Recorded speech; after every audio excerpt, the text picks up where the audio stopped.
select them. You'll hear from Jenny in a minute. We use our data and we target the focus and identify the community partners that will speak to you about the work that they do. So we are hosting today's meeting. We have a few members that are brand new to Aurora, and we'd love you to spread the word of how the Giving Circle works, of how the organizations that we'll be talking to today use the money. And right now we are at $16,000 without even hearing from the organizations. So we really want this to grow to over $20,000 so that we have more money to give at the end. There's 4 organizations we'll be hearing from in the next 2 weeks. And at the end of all of the presentations, Giving Circle members come together. We will be meeting here in person in our fabulous new bright office and decide the levels of funding, and all presenting organizations get funding. We just vote on the level of that. So again, the money they receive make a huge impact for these programs. And we are very grateful to have you join us today. And I am thrilled to have you join Team Aurora. And I'm going to turn it over to Dr. Jenny Stedman, our Executive Director and our Fearless Leader. Thanks so much, Marie. We are thrilled to see this turnout today. This is one of my very favorite times of the year. I feel like this is where Aurora's community kind of comes to gather, right? Like these are the women that you want to hang out with, right? These are the women that care about women and girls in our community and know that if we join forces and invest in them, that we can really change lives and change our whole community. So that's really our thinking behind the Giving Circle. We are going to be hearing from 2 of the organizations that will receive funding this year today, just to kind of give you a roadmap of where we're going. Sorry, I see somebody that needs to get led into the Zoom. Great. But I also, since we have some new folks, I just wanted to share just a quick touch base about Aurora. We were thrilled to have Janae Woods-Weber last week share about Quelf and their data that they use to drive their advocacy at the Capitol. Aurora is also, we have frequently partnered with Quelf in the past to produce cutting-edge data about the status of women and girls in our community.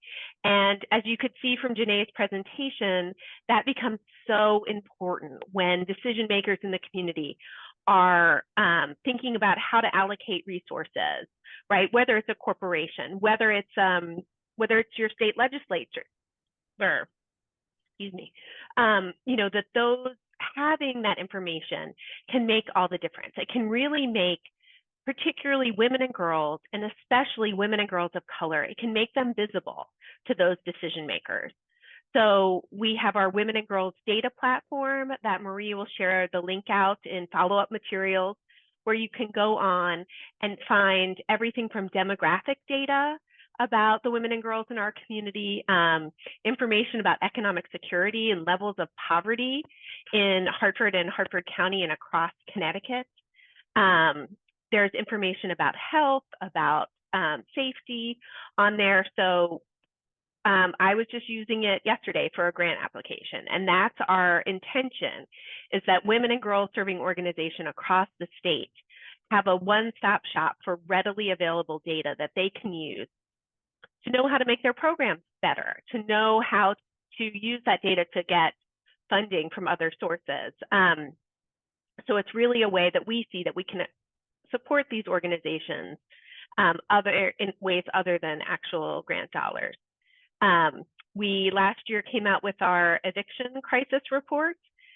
Before we did it, the state did not record the gender and race of folks in eviction proceedings, which is just astounding to me. And Sadeja Blake, our new office manager, and I went to the Connecticut Data Collaborative conference last week to see how often the failure to collect gender and race data happens in terms of everything from the whether you're talking about the Small Business Association or state agencies. And so we had to come in and provide that information that they actually then used in the legislature to pass the new right to counsel legislation. So your support of Aurora actually, right, is making real change. We're helping more women and their families stay housed because of you. So I hope that that is a way to make what can seem, kind of, I know that I am a nerd and I love data, but it has real implications for women's lives in our community. So I just wanted to be sure and share with you that that's one way that Aurora is impacting our community.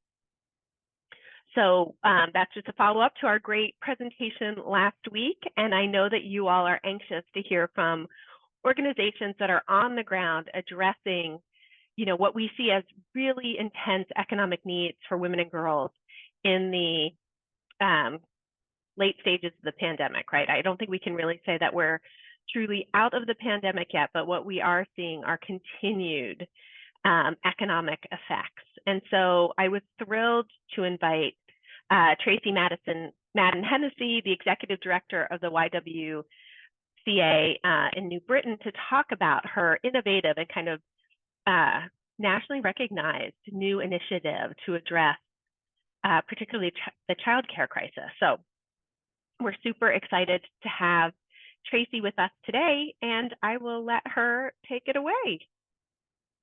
Wonderful. And Marie is going to share some slides, I think, that Marie, but New Britain is the first in Connecticut, certainly, and I think the first in the nation to start a childcare business incubator. And to share how we got here, our city has the largest gap of supply in terms of infant toddler childcare in the state of Connecticut. So only enough care is available for 1 out of every 11 children under age 3. And that obviously creates a problem for women who want to go back to work after having a child.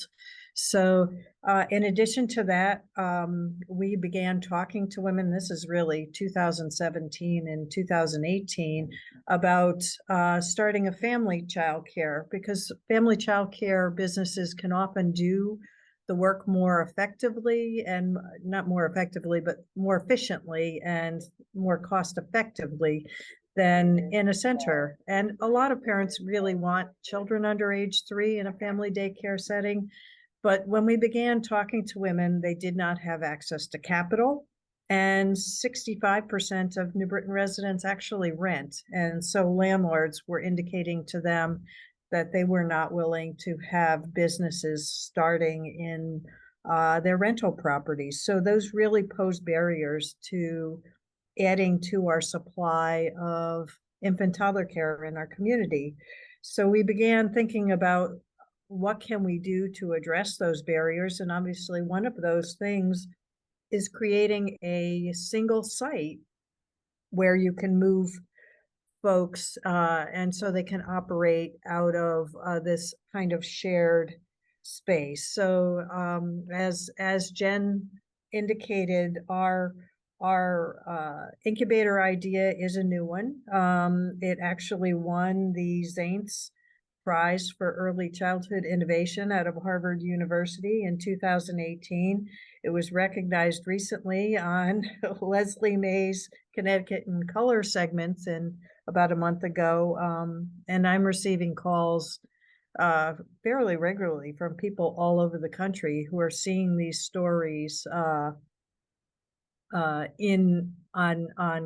when they Google this idea or just through the news. So you can go to the next slide, Marie.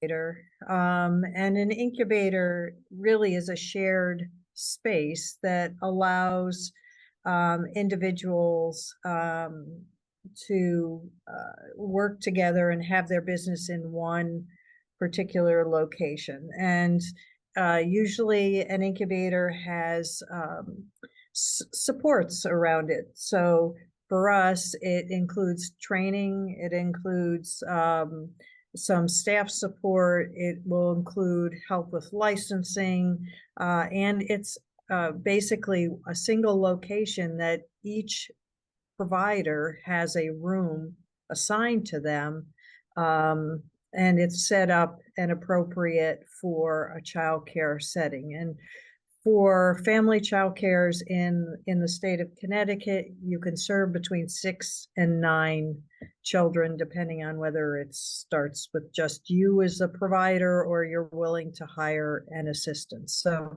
So for us, we are actually setting up 4 rooms for 4 providers and training women to become their own family child care providers and providing the supports they need, which is much more likely to help them be successful in sustaining their jobs. So you can go to the next slide. So this is a picture of the building that we're using. We're doing it in partnership with the New Britain Housing Authority. And this building was developed as an adult education site and was severely underutilized.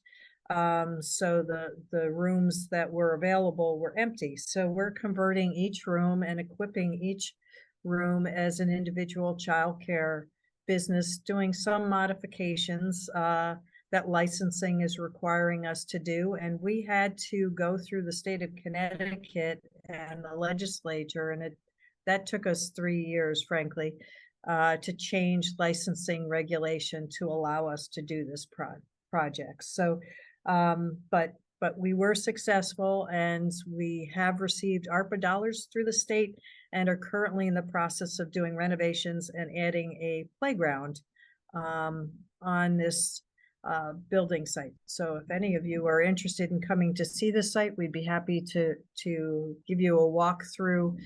But the program itself will train women, and you can go to the next slide, Marie, thanks.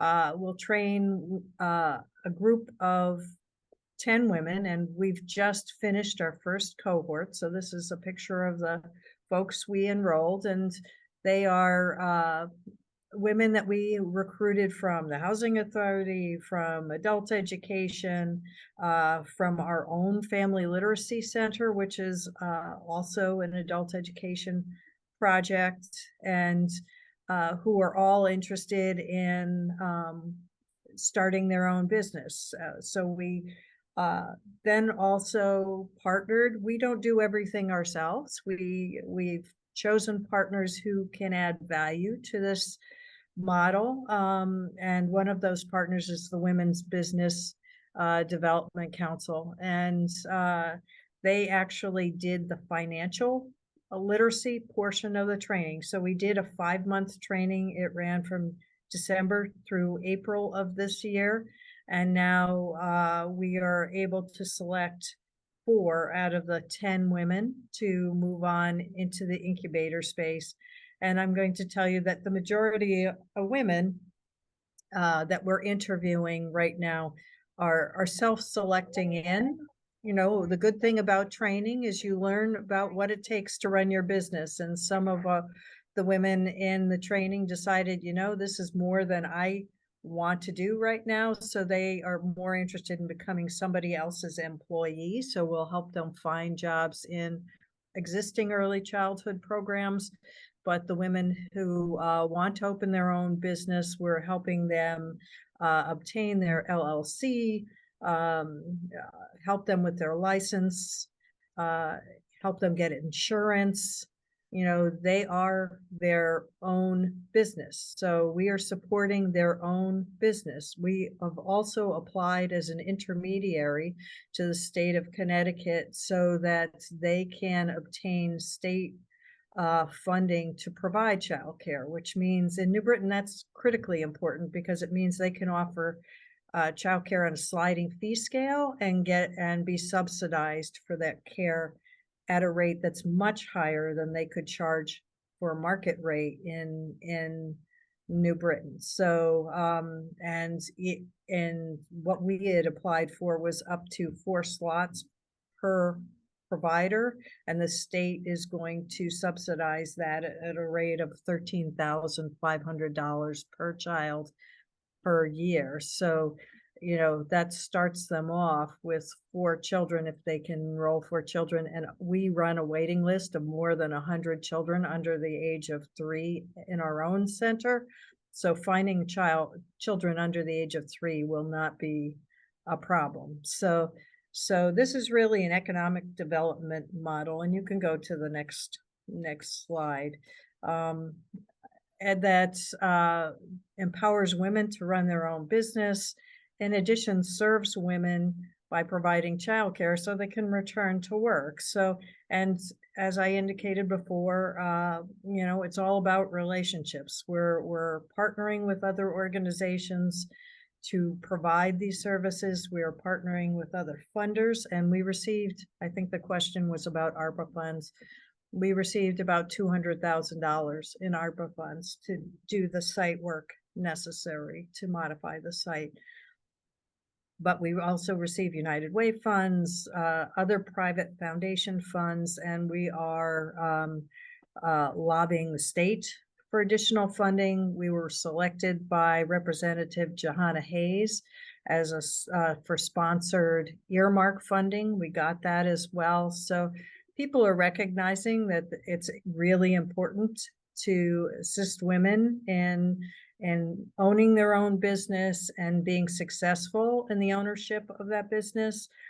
We are using our capital, our resources to help them get the financial supports and really the tools they need to make this successful. We anticipate they'll be in the incubator from 3 to 5 years.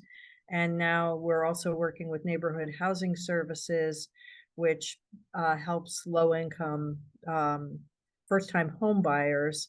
And the goal is to have neighborhood housing services pick up multifamily homes where the first floor can be converted to a family child care business, and the second floor can then be converted to living quarters, so that women, when they transition out of the incubator, can transition into a place where they can continue their business and it's not in the middle of their living space, which was something that when we talked to family child care providers about in focus groups last year is kind of a barrier for some families also to run their own business. But I don't know if there are any other questions with regard to this project, but you know, I'm really grateful that Jen reached out to us and has showed an interest in this project. It's really been a labor of love, I think, over the last 5 years, but we're really excited that we're now at the point where we are selecting participants, and we'll be spending the summer basically licensing the site, licensing their businesses so we can start with the individual incubator participants in September. That's the goal for that. So I don't know if there are any other questions in the chat that I haven't seen any. Tracy, I'll ask you just one, and then we'll go on to Sarah, and then we'll have questions from the group at the end. Yeah. But what would this, certainly compared to the ARPA dollars or the small amount of grant funding that the Giving Circle would be able to provide, how would that be helpful? So we would, there are a couple things that would be very helpful to us. One is computers. We would love to be able to give the women laptops, and QuickBooks, so that they can do budgeting and manage their business upon graduation. We do have staff on site that continue to do training and will continue. So the training will be continuous just because they've been through the 5 months. We will continue working with them. I think the aspects of the training that the women found hardest were related to financial literacy, and that's because they've never had it before. Nobody ever taught them how to budget. You know, they didn't really know how to read a balance sheet, and you know, a lot of those things are not taught in school. So we actually had to teach many of those skills twice. You know, I anticipate that will be a continuous learning. You know, we also had somebody come in and talk about taxes and things like that. So the Women's Business Development Council is very comprehensive in what they offer for first-time business owners in terms of the financial literacy. But they were learning it theoretically. So as they start to apply those principles during the operation of their business, I'm anticipating we're going to have to circle back and do some retraining going forward. So those are two things that we really could use ongoing assistance with. And the size of the grant is you know, no matter how large or how small, it will help with the many aspects, because this is a very comprehensive in terms of the support needs of the women, but it's also pretty complex. So you know, the support is definitely going to be important to make sure that they will survive long term. Great. Well, I see people are putting more questions in the chat, so please do that. And now we're going to welcome Sarah Avatapalli, the Executive Director of Hartford's Dress for Success program, and we're so excited to have you today, Sarah. Thank you for being here. Good afternoon, everyone. Thank you so much for giving us the opportunity to talk a little bit about our organization. If it's possible, can I share my screen? Can you, is it green? Does it come up for you? Because you should be able to click the green share screen now. There we go. Thank you very much. Yeah. Appreciate that.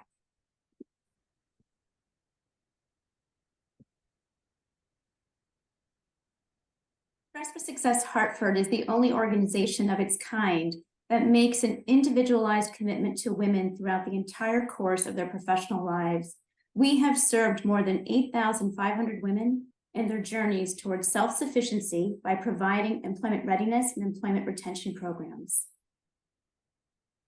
The mission of our organization is to empower women to achieve economic independence by providing a network of support, professional attire, and the development tools to help women thrive in work and in life. We recognize that finding a job is only one step in a woman's journey towards economic independence. Remaining employed and building a rewarding career are equally important. Our women have lived under the poverty level prior to coming to Dress for Success Hartford. Our women represent all ethnicities and races. They range in age from 18 to 67. The majority are ages 18 to 55. While our women come from many different backgrounds, they have at least two things in common. They are not currently self-sufficient, and they are seeking to obtain and maintain meaningful employment. Over half of them receive public assistance. Of these women, 40% do not have any post-secondary education, 50% have less than a high school or equivalent degree, and nearly 75% are single moms raising on average 2 to 3 children under the age of 18. Our employment readiness program helps unemployed and underemployed women gain professional skills, accelerate their job search, and build confidence through weekly training sessions, one-on-one career coaching, and networking in a supportive environment. An instructor teaches the 4-week program offered 2 to 3 times a year. There are 8 classes in each session. Each class is 2 hours in duration and takes place twice a week. There are 4 curriculum topics, including resume development, cover letters, mock interviews, identifying career goals, discovering transferable skills, job networking, navigating through job search engines, learning about LinkedIn, career panels, and negotiating job offers. We celebrate our women at the end of the 4-week program with a commencement ceremony. By offering the resources and education needed to build their career and professional skills, we give our women a competitive edge when searching for new employment or vying for a promotion. This program helps our women to be fully prepared on an interview, ready to answer and ask questions, and are more likely to secure meaningful employment. Our career management coaching program is designed to provide women with support through regular structured conversations with a coach. The coaches in the program are individuals experienced in the world of work who can offer valuable perspective, advice, and encouragement. Volunteers work with one of our women for career assistance and goal setting over a 2-month time frame. Over a total of 4 to 5 sessions, the coachee and volunteer coach and mentor schedule meetings or phone conversations. Our student program is the first of many steps in a woman's path towards self-sufficiency. On their first visit, personal shopper volunteers help them to select a suit ensemble, shoes, and accessories for their interview. And once they secure employment, she's invited to return to receive additional assistance. Our professional women's group program encourages economic independence and career development by providing employed women with a network of support, practical information, and inspiration to achieve success in their career and life. Each scheduled PWG meeting consists of 2 key elements: an expert speaker leading a discussion and a networking period. Our educational programming is structured around a 12-month curriculum that covers 4 basics: financial literacy, workplace communication and culture, health and wellness, written and unwritten rules of the workplace.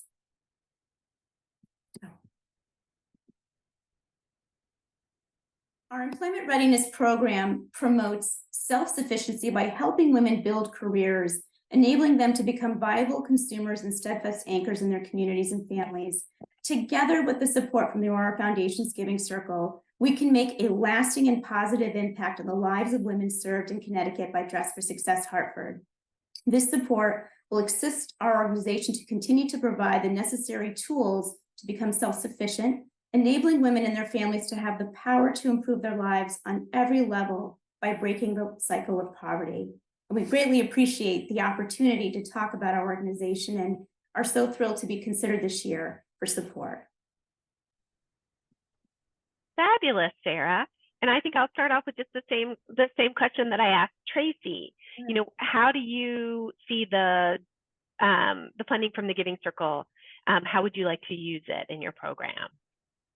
Yes, of course. The money that we would receive from the foundation would be used to support our employment readiness program specifically.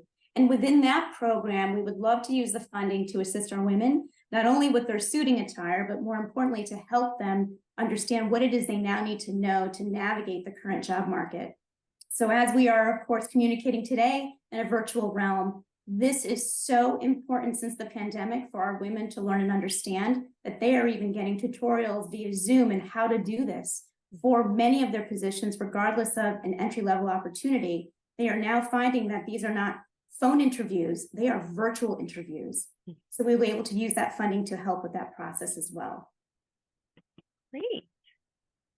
All right, so I'm going to open it up to we can start with the questions in the chat, but then if anyone would like to unmute and ask a question, we would welcome that. I'm gonna spotlight. Oh, we're just gonna have the whole group, Marie. Is that what we should do, or spotlight Tracy and Sarah? Sure, I can do that. Okay. If I can find. Oh, I know it disappeared from my screen. Here we go. Sarah, I think so Mickey had asked a question about funding and budgets, and so we'll reach out to you and ask you for a little bit more information that we can share with the group. But Sarah, I think the first question is for you. How do women find Dress for Success? How do they come to your program? Of course, yes. So I'm sorry I didn't mention that earlier. We are partnered with over 140 programs throughout the entire state. And these programs refer these women to us, and they are a range of programs from immigration services, from halfway houses, from homeless shelters, domestic violence agencies. Many of these partners refer those women to us at a stage when they are looking to seek employment and are looking to gain the skills they need to become job ready. And our next question from Chloe is, do you have any longitudinal figures about how many women are still employed after a year, for example? Absolutely. So for instance, with our employment readiness program, we have statistics that within a 3-month time frame, 100% of our women have gained employment after they have participated in the employment readiness program. And after a year's time, we have found 75% of those women are still gainfully employed. And then the next question for you is, Dress for Success appears to have a national presence. Is there national funding that supports the Hartford organization? So we are part of the global organization, and our affiliate has been in existence. In fact, this is a major milestone year for our Hartford affiliate, as it's our 25th anniversary. And we are celebrating this, serving the women throughout the state, which we're so proud of. But with regards to national assistance, nationally, the organization has retail partners yearly that they align with. And often some of those partner relationships will trickle down into the actual affiliates themselves, where we might receive some sort of professional attire from a particular organization. For instance, Talbot's is a very well-known partner of ours. And yearly, they have been able to support us not only on a professional attire basis, but even sometimes financially have been able to support us as well. But the majority of our funding as an affiliate comes directly from the affiliate itself. So I, as an executive director, am responsible for that. And what I do is we have corporations, grant and foundation support, in addition to fundraising events that we do throughout the year. And Tracy, I actually have a question for you. I know that when Aurora did our report on the impact of COVID-19 on the disproportionate effect on women of color, when we looked at childcare, we were really seeing that childcare is kind of a perfect storm, that a lot of the home-based childcares are run by women of color. And when those went out of business, not only did women not have access to childcare, but they also, then their businesses, went under because of COVID. So I was wondering if you could talk a little bit about, the kind of how equity plays into how you're thinking about the childcare incubator. Sure. New Britain is considered a childcare desert, so there is a great shortage, as I said before, of care, and there are neighborhoods in particular who are particularly vulnerable. So that is another reason we were looking at family childcare, because we knew that families could set up, or women could set up their business in neighborhoods that I couldn't set up a center. They could set up their own business in a place and it would be approved. And all of the women that we recruited, they either came through adult ed, they came through the housing authority, they came through, as I said, our family literacy center. So we were really looking for women who would represent the many communities that we have within the city. And so we were looking for providers who could provide services in English and Spanish, and for the Arabic speaking community, in addition to other communities in our in the city. And so we were successful in recruiting women who represent different groups of folks, and we're doing that because families feel most comfortable when the provider represents their culture and can speak their language, and it's really about trust building. But we also know that women of color in particular are less likely to get the funding they need to start their own business, or they have to provide more upfront capital to do it. So this process and our project is really helping them so that they do not have to lay out the capital initially as they begin this project, that we will leverage our own resources, provide much of this capital, and then it won't, and then also set up some savings accounts for the women, and so that we can start seeding that account and helping them put a percentage of money away into those accounts, so that by the end of 3 years they have savings that will allow them to move into their own space. So we're really looking at this as a way to increase the opportunities, economic opportunities for women of color in particularly, but also low-income women who would not have access to some of the supports if they were trying to do this on their own. Great. There's a question from Samantha for both of you about how many women you expect to serve in the coming year. So we just trained 10 women. We will serve 4 in the incubator itself.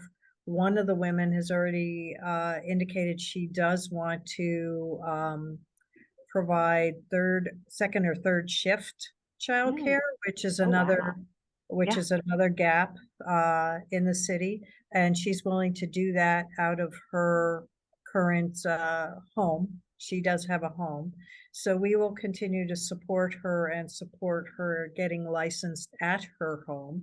And then we have 4 women who are interested in working in someone else's childcare setting, so we will help them as well.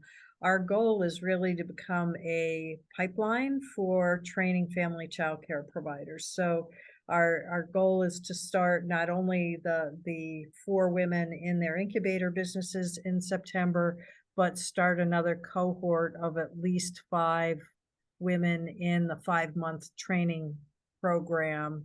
And if we do not have incubator space at that point in time, it will be working with them to try and find other spaces in the community which they can use to advance their business. So for us, it'll be between 10 and 15 women. Go ahead, Sarah, sorry. No worries. With regards to our programming, we serve about over 250 to 300 women a year annually. And with regards to specifically the Employment Readiness Program, we're looking to work with roughly about 30 to 40 women in this program in particular. I also did see a question from Mickey, who was asking specifically if women participate in all programs, for example, or do they just participate in the suiting portion and not other trainings? So we have found, given our circle of support, if you will, programming that we have in employment readiness and employment retention, we have found that our women, not only do they participate, for instance, in suiting, but the entire profile that we have of programming they participate in, because they're so thrilled to have this lifelong support through the entire duration of their professional careers. In fact, often they don't even realize that we are offering, you know, the professional women's group, the career management coaching program, the suiting program, the employment readiness program, and even a career center that we have, that it is a true circle of support for them to help them continue on their journey. So I wanted to be able to address that real quick for Mickey. I have a question. First of all, thank you both. You're just amazing, and I really admire you, and I'm grateful for your work. And Tracy, I'm just wondering, have you explored at all using your program as a prototype and somehow making any kind of income off of that? We've talked about it. You know, we've had a lot of interest. We're actually one of 7 communities in Connecticut that are able to start this project. So we're the first one to come online, and there is a community of practice with the other 7 communities. So there is an opportunity, I think, for consulting to help other communities go online. Also, the YWCA is a national organization, and there are other YWCAs in other states that are interested in doing this. So yes, there could be an opportunity for us to take this show on the road, so to speak. Yeah, and make some money too. Yeah. I mean, so great. Thank you. Yeah. I raised my hand, sorry, just to make sure. Tracy, have you spoken to, and I apologize if you were speaking about this when I was doing the slides, but have you spoken to the city of Hartford about their redevelopment plan and getting people back to work and all the empty space that could be? So we are serving Greater New Britain specifically, but one of the communities that was named in the legislation is Hartford. The Hartford YWCA has shown an interest in being the leader in developing this project as well. They just came on about a month ago. So, you know, I imagine, as I did speak to the, the Community Foundation in Hartford a while ago, as well as some financial institutions in the Hartford area. I know there's interest. So I imagine eventually Hartford will come on board as well. I'm not sure, I just don't know how quickly that will be. I think everybody is watching New Britain at this point to see what works, what doesn't work, and kind of learn from us to, you know, the things that they should do to make the project move ahead. So I think the next communities to come on board are probably going to be Waterbury and Danbury, of the 7. Great. And if anybody, these meetings are meant for these convening, and if anyone has connections to people that might want to talk to other people to model it, I mean, it seems wonderful. And Sarah, I know within 280 Trumbull, there are many vacancies that are about to happen as well. So I always think that if people know, that would just make so much sense to start filling a lot of those vacancies with strong women owned businesses. So thank you so much for both of you guys, what you're doing. Thank you. Thank you for having us. Great. Does anyone else have any other questions, or just want to make sure everyone has their voices heard? Marie, if there is a few minutes, and I'm not sure how much longer we have on the Zoom, am I able to show a quick 5-minute video before we Sure, that would be fine. It's 12:47, so usually we say an hour, and obviously if anyone needs to jump, they're welcome to, but absolutely, I will stop the spotlight.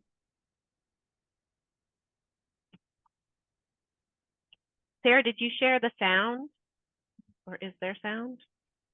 There is sound.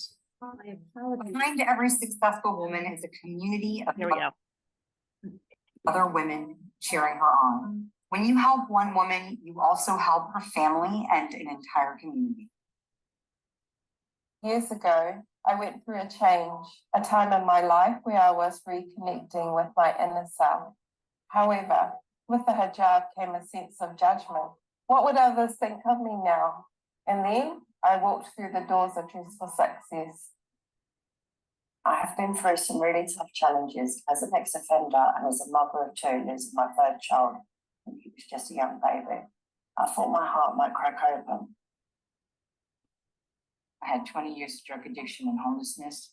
I've had 5 children caught in the crossfire. As a child, I dealt with sexual abuse and trauma, which eventually led to commercial sexual exploitation. There was a time when I needed help to continue to fight. I was going through a divorce. I was raising 3 children completely on my own. And I was going back to school to pursue my first college diploma. I've dealt with many challenges in my life: a lack of income, lost opportunities, and an incarcerated husband. At 61 years old, I wanted to grow professionally. However, at this stage in my life and career, people assumed that I was ready to retire.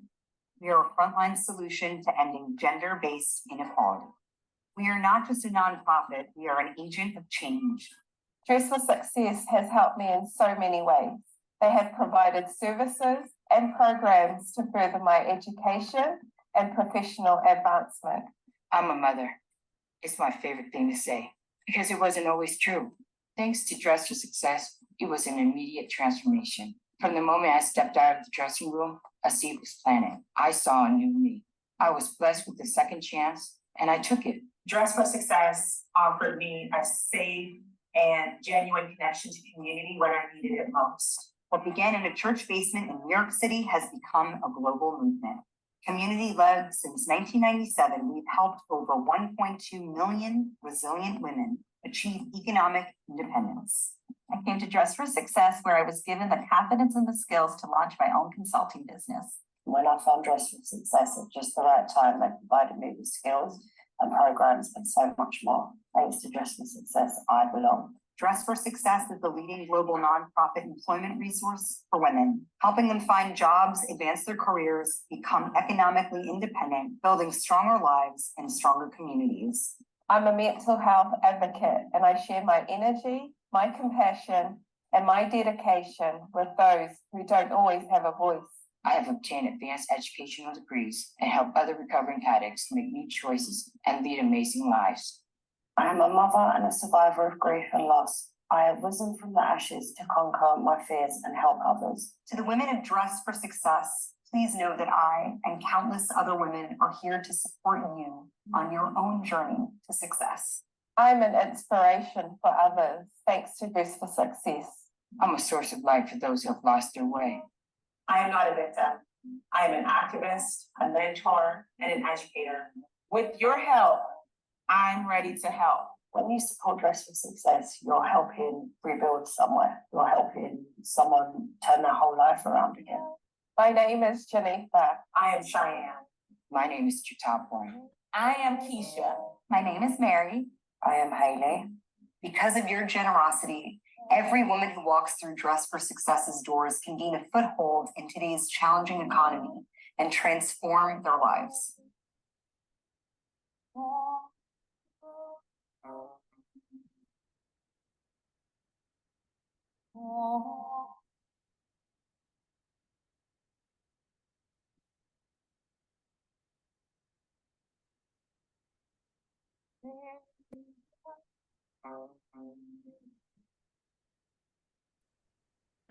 thank you so much for that. That was amazing. Yeah, we want to thank you both, Tracy and Sarah. And I think I'll end with one last question, which is, are there other opportunities for our Giving Circle members to get involved with your organizations or other volunteering that would be helpful to you all? Well, I can certainly say there's absolutely, we are always looking for women who are willing to talk to other women and teens about careers and opportunities in the business world. And if there are those of you who have expertise in financial literacy and aspects of business operation, and you would like to and be able to speak to the women who are in upcoming classes for childcare development, happy to have and arrange that as well. So absolutely, we can use the leadership and the assistance of the women on this webinar. Before Sarah answers, I'm gonna interrupt. Hi, Sarah. I'm a board member as well as on the Giving Circle, and I just want to say that I have been volunteering with Dress for Success for the last 5+ years, I think. So I'm a suiting supervisor, as well as I've assisted with the mock interviews in the career program, as well as been a coach. So there are plenty of opportunities and flexibility within, and the need is there, right, Sarah? And I'll let you answer now. 100%, Karen, thank you very much. It's true. Karen can speak firsthand of her experience. And I remember with regards to our suiting program, when she first got involved, she literally saw in that 1 hour time span how a woman's life and her demeanor changed within that 60-minute time frame, from coming in, being completely unsure as to what she's going to experience, and then seeing her in this suit, and she's seeing herself in a mirror, literally looking at herself as though she's now a CEO that can go out there and tackle the world. It is so inspiring to see these women change before your very eyes in that moment. and how that not only impacts the woman, but it's impacting her family.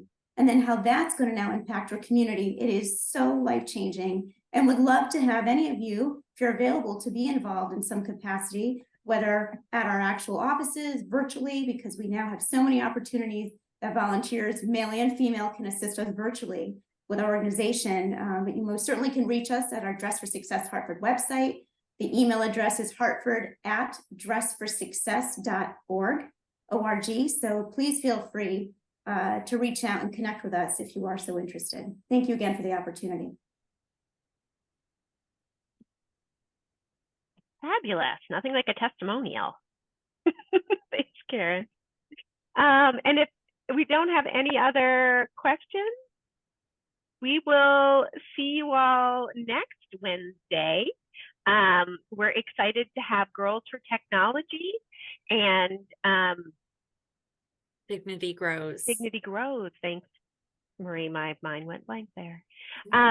So we will be discussing exactly the kinds of things that that Tracy was identifying, right? This lack of access to capital, particularly for women of color, and then these period poverty and how it can keep women from fully participating in school and in employment.